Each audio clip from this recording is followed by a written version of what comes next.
Welcome to the Entrepology Podcast. I'm your host, Megan Walker. As a former naturopathic doctor and anthropologist, I align the intersection of personal performance, purpose, and innovative thinking in badass women working to change the world as entrepreneurs and go-getters.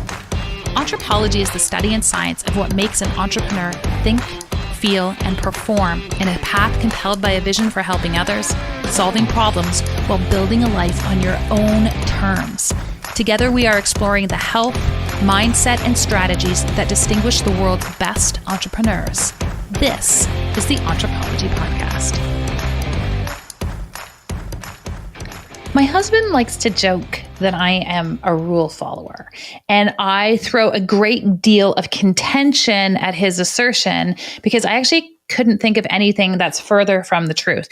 The reality is I don't like rules.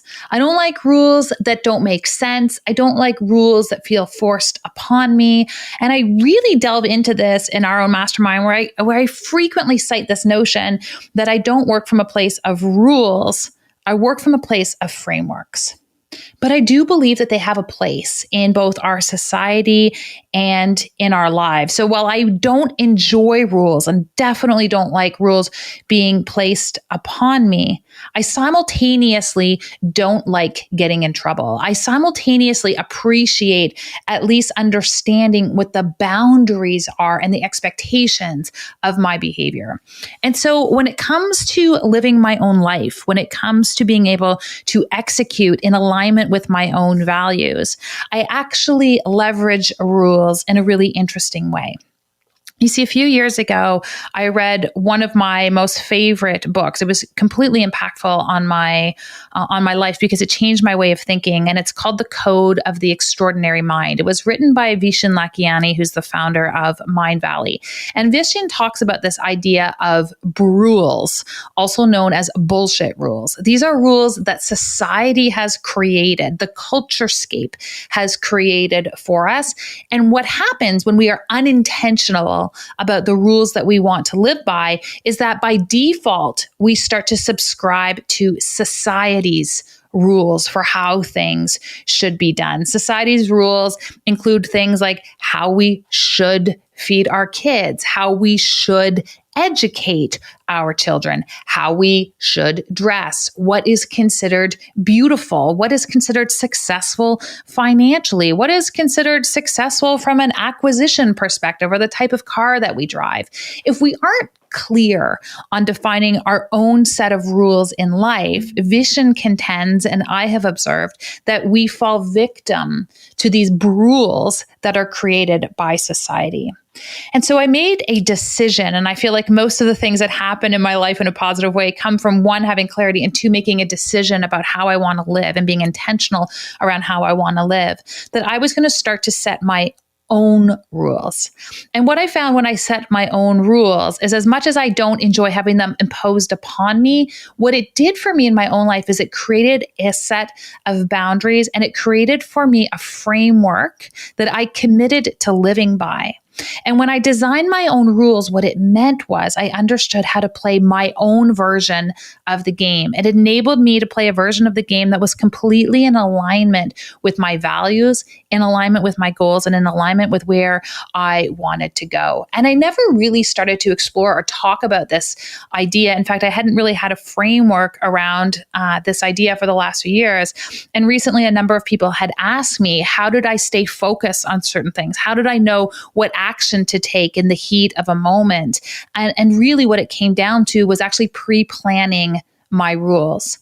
So every time I've been at, in the last 5 years or so, a major juncture in my career or how I wanted to live, what I do is I go back and I create a new set of rules. In fact, I reevaluate my rules on both an annual and quarterly basis to make sure that my actions are in keeping and the rules are still in keeping with the value system that I am executing upon at that time. And one of the first times where I really realized I was doing this at this point a little bit more inadvertently was when I left my clinical practice for the first time, and I left working at the Integrative Health Institute and that larger clinic. I said, here's what I want to do. I'm deeply committed to how we move the needle and enabling more people to have access to complementary health practitioners. That was one of the things that I really wanted to be able to do. But I also wanted to maintain my own practice. And I knew in maintaining my own practice, but also creating space and the financial freedom to pursue some of these other elements, I was going to have to get really clear on what my practice was going to do for me financially. And so it was the first time where I set the rules to my own game. There was a way that things had always been done in practice previously. And I knew if I at least had clarity on the new set of boundaries, that I was going to be able to get really creative in how I got around them. So that's one of the things I've known about myself, even through school, is we could have a set of rules in place. And as long as I knew what the rules were, I was really creative at finding my own way to be able to meander around them. And so the two rules I set for myself when I decided that I was going to open what I'll call a micro practice. So I set up my private practice. I maintained my patients closer to the downtown core in a co-working space. I didn't want to just exclusively practice virtually. I wanted to see my patients, but I wanted to create room in my life and in my schedule. I had really young kids at the time. I still feel like I have really young kids. And so here were the two rules I said for myself. I said, one, you need to work at most, at that point, 2 days a week. I refined the rule and set the parameter, but that's all you get for your clinical practice. That includes your charting, that includes your follow-up. You get 2 work days per week. I didn't set a rule on what a work day constituted, and I'll share with you a little bit about how I got in trouble on that one. But 2 days per week. The second thing, you need to drive an income from those 2 days a week of over $100,000.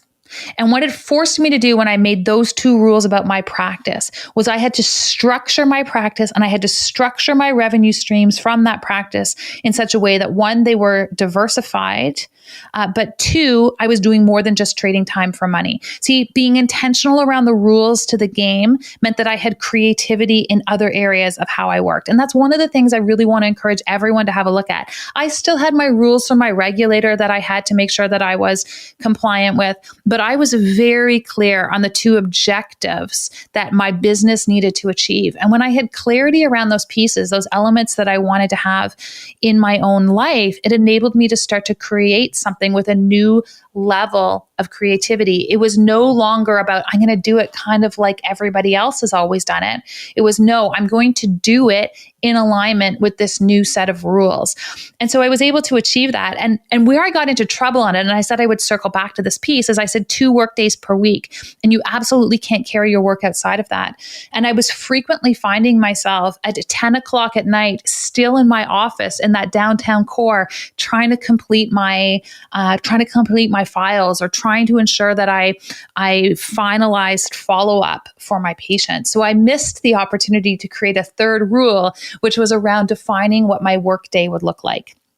But that experience really laid the stage for me to start to be able to move into a new intentional mindset, where for every new thing that I would create, and for every new block of time and new season of entrepreneurial creativity in my own life, I was going to have an accompanying set of rules that would help to define my decision making.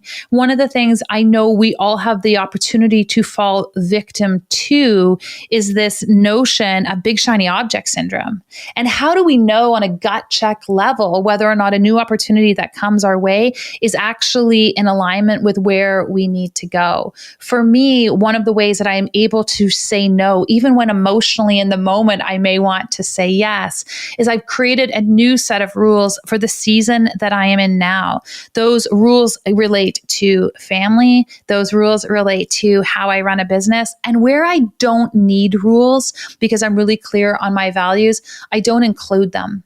And what I have come to find is that once I've put a series of rules into place for a period of time, I actually, in some cases, no longer need to make them rules. They become incorporated into my life in such a way that they are now a framework and a value system that I live by. But I actually find putting the parameters on it most useful up front.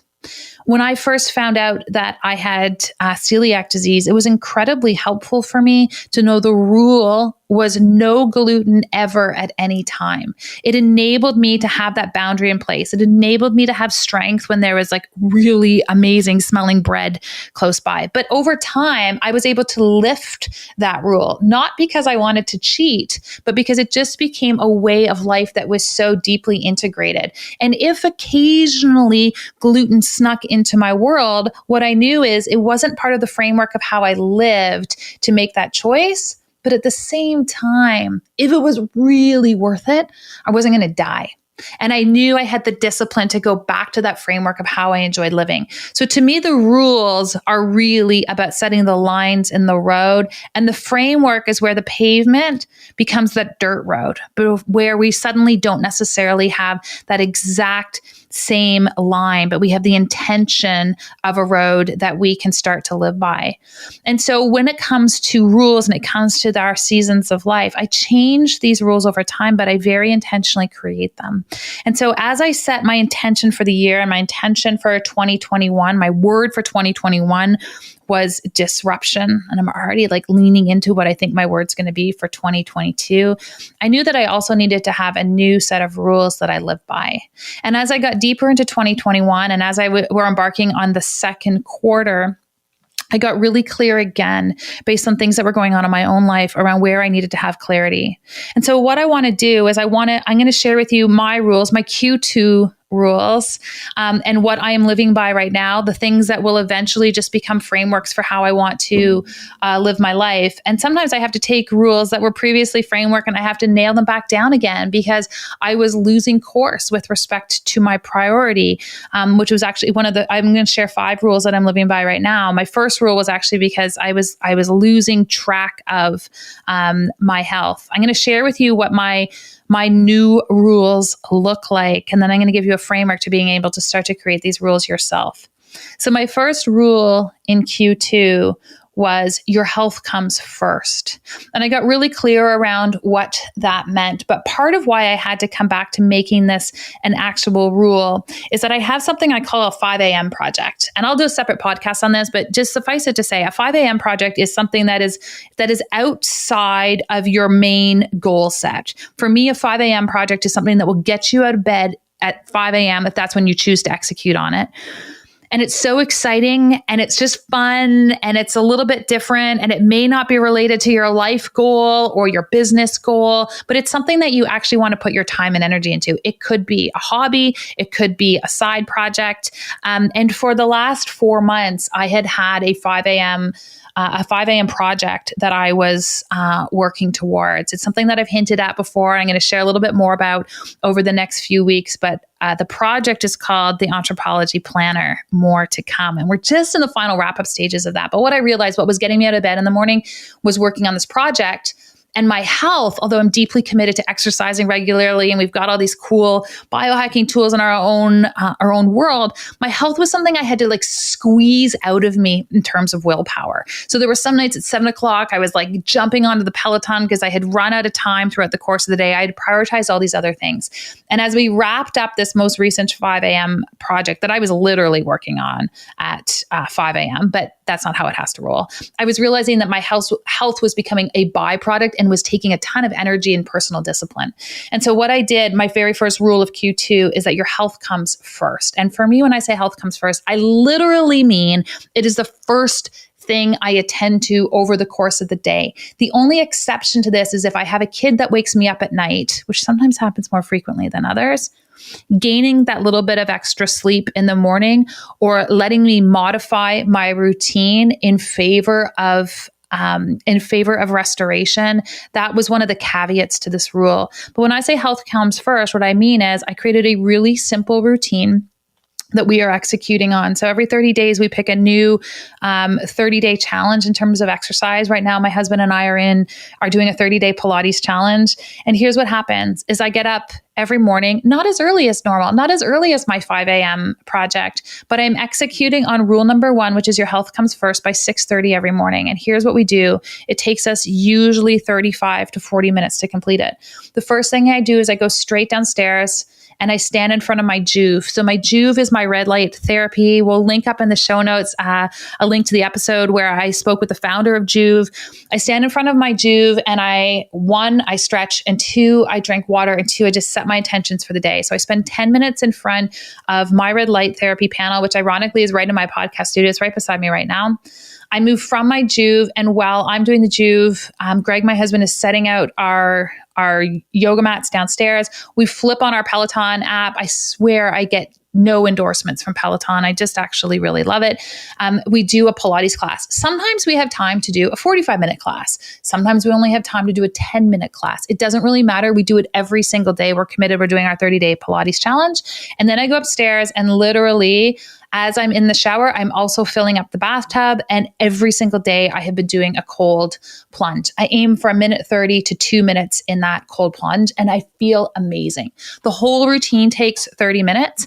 And what I've noticed, more than supplements that I'm taking, more than doing any of these things on their own, I have so much energy and focus over the course of the day. So part of the rules that I pick is that my rules actually support other things that are important to me in my life and how I live my life. So my very first rule, your health comes first, it literally means my health comes first thing in the day. Now, obviously, like if my kids need me or something else is going on, then great, I attend to those pieces. But part of this idea, your health comes first, is I actually have to make sure that I'm setting our schedule and setting our time so that I'm able to make it a priority. And we talk through it with our kids. So my daughter Naya has been joining me very frequently for those cold plunges. She's like, I get it. This is what I'm doing to make my health come first in the morning too. The second rule that I got really explicit around in Q2, and it required planning in Q1, is a business goal. And it is this: I'm going to stop selling me. And by stop selling me, what I mean is I'm going to stop leveraging me and my time as the biggest bonus and add-on to the value of our program. So when people are coming into our mastermind now, we've been working on this actually for the last year so that we could execute on it in Q2. We actually now have a team of coaches that work with our new Code members. I have a small group within Code that I work with. Code is our mastermind. For those of you who aren't familiar with, for practitioners, I have a small group that I work with. We've created a very distinct criteria around how you can become eligible for that group. And I have amazing coaches with tremendous experience. And I needed to, 1, get out of my own way, and 2, give them an opportunity to flourish. And so my team knows this, I know this, that I'm not the entity being sold in that mastermind anymore. Our content, our structure, our systems, our operations, our coaches make for an incredible experience that will move the needle on your business and your capacity to impact people. But I was absolutely going to stop selling me. And that was me needing to overcome some limiting beliefs. That was me needing to step back and address, being fearful of not making myself that entity that was driving people into these programs. It was me taking the risk that if I removed me as a selling point, that we wouldn't have people moving into the program. But if I didn't set it as a rule, I was going to be forever tempted to try to step in there. It was going to be malleable in that boundary. And so it became a rule, and we absolutely stuck to it. And that's the thing about rules, is you need to share your rules with other people so they can help support you. Your family needs to know that you are gluten-free, so that when you are tempted to grab that croissant, they can be like, I know you made a commitment to not eat gluten. I'm going to help hold you accountable to your set of rules. So rule 1, your health comes first. These are my rules for this quarter. They will change. Rule 2, you need to stop selling you. Rule 3, no work on weekends. I love the work that I do. I love what we're putting out into the world. And while I don't normally work on weekends, we're in a big phase right now where we're creating all sorts of content. And I decided to make an absolute decision. It's an absolute rule that I will not work on weekends. That includes, for this next quarter, not giving talks on weekends or being part of virtual conferences on weekends, with the exception of 1 or 2 commitments that I had placed and made many months beforehand. My weekends are a no-go time where I'm hanging out unequivocally, focused on my family, having fun, playing, doing things that restore and regenerate me. That third rule, though, no work on weekends, it still means that rule number 1, your health comes first, actually still is in play. So my health still comes first on weekends or during the week, but I am not doing my actual work on weekends. Rule number 4, clear your debt by July 1st. So moving through the pandemic and taking on some of those really awesome government loans that we had access to last year, I didn't know what was going to happen with respect to our business. I wanted to protect my capacity to continue to pay my employees. And so I made use of and applied for some of the loans that were available. And we are in a position now where we can readily and easily pay those back. And I wanted to make sure that that was a priority in how we managed and allocated our cash flow within our business. It is always tempting to say, I'm going to spend it on other things. I'm going to put it into Facebook ads. I'm going to do whatever it is that I needed to do. I wanted to make sure that all debt associated with our business was cleared by July 1st, because we are moving into an episode in a season of discernible and distinct and intentional growth. And for me, from a mindset perspective, I wanted to clear off some of those debts walking into that piece. So rule number 4, clear your debt by July 1st. I find rules work well and work best when you're specific with them. So that enables me to make cash flow planning decisions in alignment with that goal. As we were moving through the first half of the year, we have hit that. So that was one of the things that I wanted to make sure that I was really intentional around. And my 5th rule, and this is a rule that I'll probably have in place for the next little while because it will drive decisions with respect to my business, are 2 things. 1, I want you to make $10 million decisions. And 2, I want you to make decisions that relate to your impact goal of reaching 50 million people, giving 50 million people access to upstream medicine within the next 3 years. So we've created some really ambitious income goals for our company, as well as impact goals for our company. And as we get deeper and as we create more clarity, and we've made this a rule, you need to make rules that are in alignment with having your $10 million revenue annually goal. You need to make decisions that are in alignment with your impact goal of reaching 50 million people. There are so many opportunities that start to emerge as you get deeper into your career, as your tentacles start to spread. And it's really critical, at least for me, that I have very distinct guidelines and guidance around how I'm going to be making those decisions moving forward. As we launch different philanthropic arms, as we launch different things, I'm going to be able to put different rules in place in terms of how I allocate my decision making.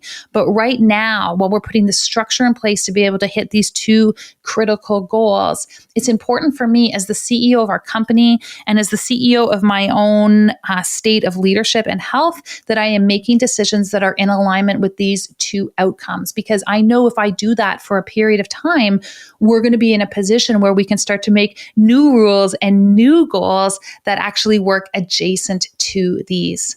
So the intention behind all of these rules are to create clarity in my action, and also for me to understand what it is that I have to play with. If I open the fridge and I only have 5 ingredients, I know what I'm working with. If I open the fridge and I'm told I'm not allowed to touch X, Y, or Z, I know what I'm working with. So this is about minimizing the number of decisions that I need to make in a given week and in a given period of time. And it's also around having clarity around where I want to go with respect to my life. And as I have a new set of rules, and as I watch the habits and things that emerge as a result of the rules that I put in place, I start to see where I need to have new rules moving forward, new rules that move me forward on that trajectory of growth. One that I'm going to have to put in place for Q3. I'm sure some of you have already done this one, but there's going to be a no phone in the bedroom rule. It's not enough for me to just create that framework for myself. I somehow still let it and enable it to sneak in. I've got all sorts of excuses as to why I need to have my phone beside me in bed. And so that is going on the rule list as we move into Q3. The other piece that I'm going to put onto our rule list is we've developed, and this is totally a function of being home with the pandemic, but we come in the evening and we sort of rally in the living room, we flip on the TV, even if it's on in the background. And I actually really want to start to limit the amount of time that I spend in front of a television at night, even if it is on in the background. And so we're going to limit the TV to twice a week. These aren't rules I'm going to have to live by forever. These aren't rules that are necessarily relevant to you. And that's the distinction between creating your own rules to live by and the brules of society. It's acknowledging that there are rules in the culturescape, to borrow Vishen's language, that if we don't intentionally decide to deploy or reject, we fall victim to. And so this exercise of creating your own rules is really about having your own set and series of boundaries. When I talk to practitioners in the context of our masterminds and in our programs, I'll often make the distinction from a language perspective of a rule versus a framework. Because one of the things I find most dangerous in our own lives is when we take other people's rules and we adopt them as our own. So frequently when we're talking about how do we execute on something in business, or how should I think about the types of offers that I put into the marketplace, I'll share with people our frameworks, but I'll be very clear that these are not rules. Because when we adopt other people's rules unintentionally, we start to play somebody else's game. There are very few rules that I will ever attempt to project onto other people, but I believe strongly in the opportunity to share frameworks. And so in that spirit, if this idea of creating a series of rules to live by is something that resonates with you, then I'm going to encourage you to take those steps to start to put your own rules into place. Look at where you want to go. Understand the goals that you have in the next year, in the next 3 years. Understand what you want to have happen with respect to your health, to your happiness, to your family, and decide whether or not there are a few key rules that you can put in place, that you can choose to live by, that are going to change the way you play the game. This is a conversation and this is an idea that I would actually love to make two-way. I'd love to hear what you have to say about this idea of creating rules in your life. If you head on over to my Instagram, which is Dr. Megan Walker, we are running our weekly poll. And this week we are asking all about rules and the rules that you live by. Do you live by rules in how you play the game of life? And what are some of the rules that you have chosen to make a priority for yourself over the course of this year or this quarter? Head on over to Instagram. You can catch more of this conversation taking place over there. We've got some exciting episodes coming up for you over the next few weeks. We're talking all about launching podcasts. We're getting into some really amazing entrepreneurial stories. And as we get deeper into the summer, I'm going to be sharing a few more solo episodes and ideas related to time systems, related to the lessons that I've learned through the last year of COVID and our lockdowns. And I have some really compelling guests speaking to the true spirit of entrepreneurship. I will be back here next Tuesday where we have the conversation moving forward once again. As always, I'm Megan Walker, wishing you an impactful week ahead.